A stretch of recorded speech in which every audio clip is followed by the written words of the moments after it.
Hi, it's Jo here from Minerva. Today we're going to look at some different types of interfacing. You might need interfacing on a collar piece or to face the inside of a top that doesn't have a collar at all. And it's really tricky sometimes to just choose some interfacing and think, well, that'll do, but actually you need the right interfacing for the right fabric. Let me show you some different types of interfacing.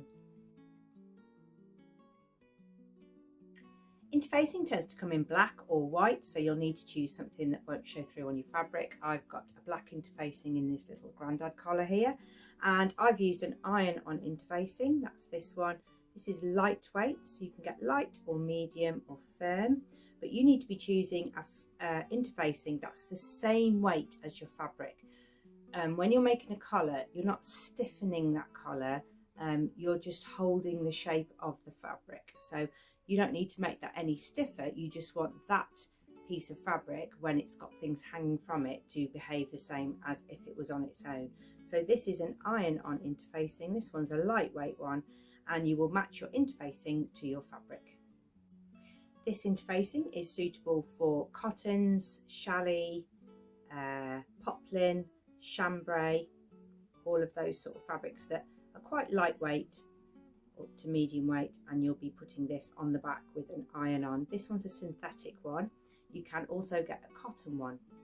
A cotton interfacing has a different fabric here, so it's not the synthetic one. This one would take a little bit of extra heat under your iron because it won't melt quite so quickly, but all interfacing is best applied with a press cloth. You can also get a stretch interfacing, so this one is synthetic. It's got an element of stretch in one direction, so when you're using it you need to make sure that you're getting it on the right stretch of fabric. It's useful if you've got a t-shirt that doesn't have a neck binding on, like a stretchy neck band, but it's got a facing curved under. So McCall's 7322 has that. So if you want to make McCall's 7322 from a stretch fabric, you might need a stretch interfacing so that you can still get the top on over your head. You can choose a really firm interfacing. This one's sort of almost crunchy, but this one would be used for bag making, in a pelmet. I use it sometimes if I'm machine embroidering something with my free motion sewing, to put a little piece of this on the back of my fabric, and it makes it really stable then for when I'm using my free motion embroidery. So that's a really firm one. Another type that's firm but more pliable is a woven interfacing. It's like, sometimes people call it buckram, and it's used in hat making. So if you're making a beanie hat and you want to interface the brim so it doesn't flop down, then you will need some of this, because this will stiffen the fabric, but it won't be noisy or crispy. It will still have a little bit of movement in it, but it will keep your brim really firm. So those are the main types of interfacing that you can buy. I also use sometimes interfacing tape. So if I want to tape a shoulder to stabilize a shoulder, or if I'm making a wrap dress and I want to stabilize the crossover part here, which is cut on the grain of the fabric, or on the full length of the skirt, then I would use a tape with a stay stitching line in it, and I'll show you how to use that in today's video.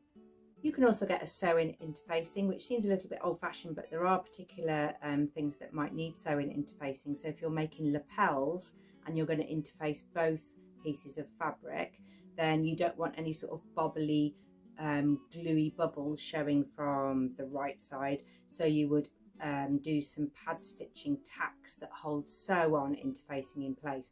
I've used sew-on interfacing when I made a dress with layers of lace and lining, so that the lace didn't have anything stuck to it. The interfacing was on a layered piece of fabric behind that. So a sew-on interfacing might be used for a more tailored garment. If you are jiggling your very last piece of interfacing and you're trying to get your little pattern pieces on to cut them out, make sure that you mirror the pieces. So if you've got a back facing, that you get one curving one way and one curving the other way, because once you've got the glue on the wrong side, you can't just flip them over and use them again. So if you are cutting out your facing and interfacing separately, make sure that you've mirrored each piece so you've got the right parts to put together. I'm going to show you a few techniques today for applying interfacing. I'm not going to show you the most obvious one, which is that you cut your pattern pieces out of interfacing and you cut them out of fabric and you stick the two together. That's quite clear on most patterns, but I'm showing you some different techniques with different fabrics.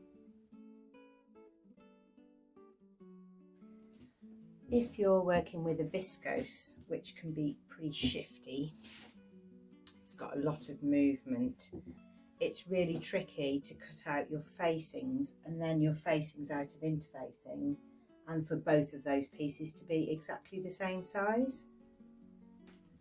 So I'm cutting out a back neck facing and a front neck facing here from the Call 7322, and I'm going to apply the interfacing to the fabric so that I have one piece of fabric that I'm working with, and that way I haven't got to match two sort of irregular moving pieces of fabric together.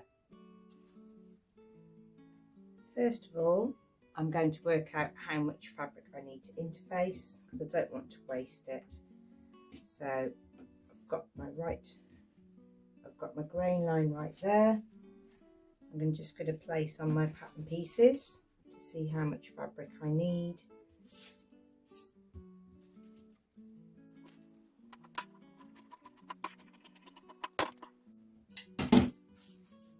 And now I'm going to interface just this piece of fabric.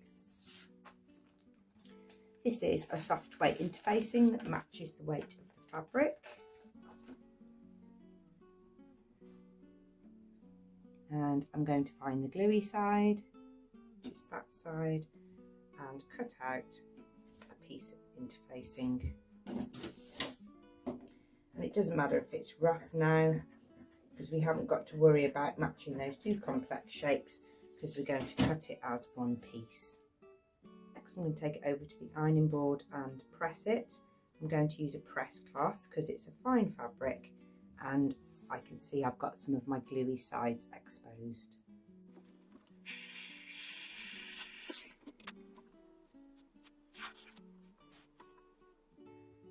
So it's great now because now I'm just working with one piece of interfaced fabric. I know it's the right size because I matched up a bit of a sizing. So now I can actually pin my pieces on. Don't put too many in a facing piece because it's curved. You can sort of distort the curve. So 3 is normally about right. This works for armhole facings as well if you're doing those in viscose, rayon or challis. And you can see already I've only just made it there because the fabric has shifted a little bit. And you're wasting no more interfacing really than if you cut them separately. You can sort of jiggle them onto a piece of interfacing like a jigsaw, because there's no grain line on interfacing.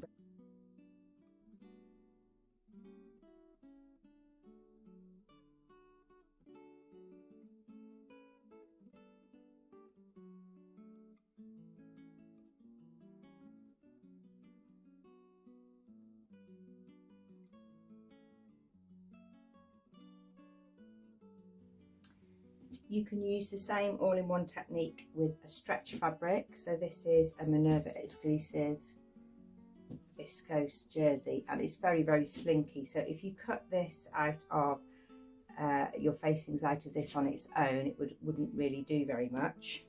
If you put interfacing on it, you'll stabilize it. But this is a stretch interfacing, but it doesn't have a massive stretch, just a little bit of give.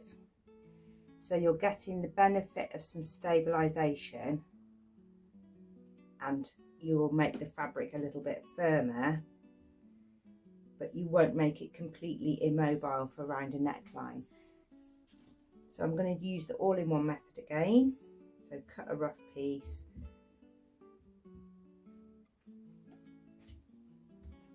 add a press cloth.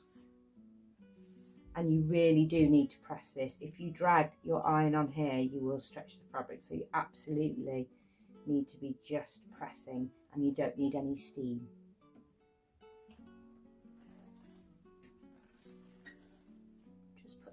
cloth on top because I've got a bit of exposed glue around the outside.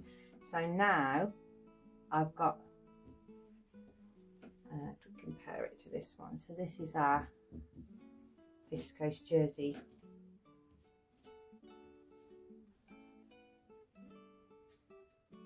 Not interfaced, and this is our one interfaced. So we've still got an element of stretch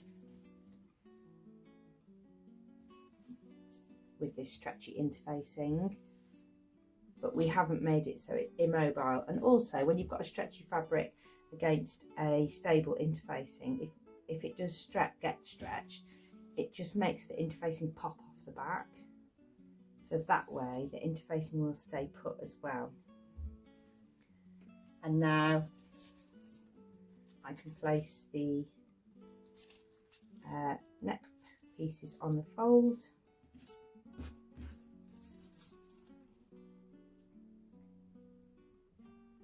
Pin and cut. Because you've got quite a bit of sort of lycra and elastic resistance in those two layers, the interfacing and the jersey, I'm just going to use silk pins because they're really fine and they're really sharp, so they pierce through rather than bouncing back and distorting the fabric.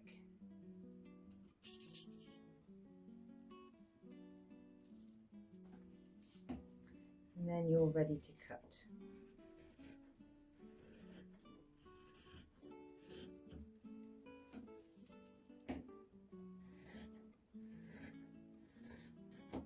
And again, similar to the viscose version, you would really struggle to get a piece of interfacing the same shape as a stretchy piece of jersey, especially this viscose jersey.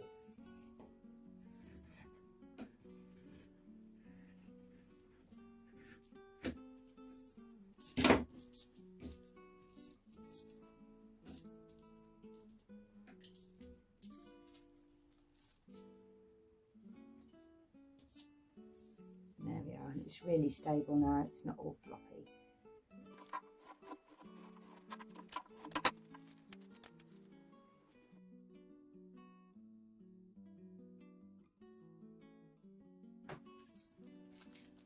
Another type of interfacing you might find useful is an interfaced tape that goes on shoulder seams. So this is a tape that's got glue on one side but not on the other, and it also has a line of stay stitching running through it, and this is useful for stabilizing shoulders. So if you're working on a fabric that's really stretchy like a viscose jersey, you might find if you're hanging a long sleeve off here for a long sleeve tee that your shoulder seam will stretch down with the weight of the sleeve.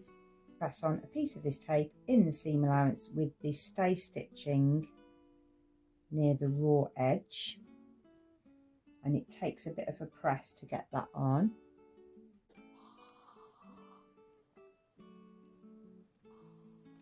But now the seam is stable, but the top is still stretchy over your shoulder, but not stretchy across your shoulder, so it will stop the sleeve pulling this down and pulling this away from your neck. From the wrong side, you press both the seam allowances over to cover it over, and then your seam lines on either side will be folded down when you attach your neckband or neck facing and your sleeve. So that will be a 1.5 seam allowance. So under there is the interfacing, so it doesn't scratch your shoulder or irritate your shoulder.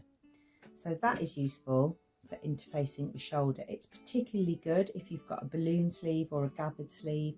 So for example, on something like the Tilly and the Buttons Billy pattern, where you might have a sweatshirt sleeve with a gathered head hanging down, it really stops the shoulder seam from stretching out. We've all been there, whether you're a new sewer or you've been sewing for years. It's an easy mistake to make, to put your iron on the wrong side of the interfacing, and then you get it all stuck to your iron and you've got glue on it and everything.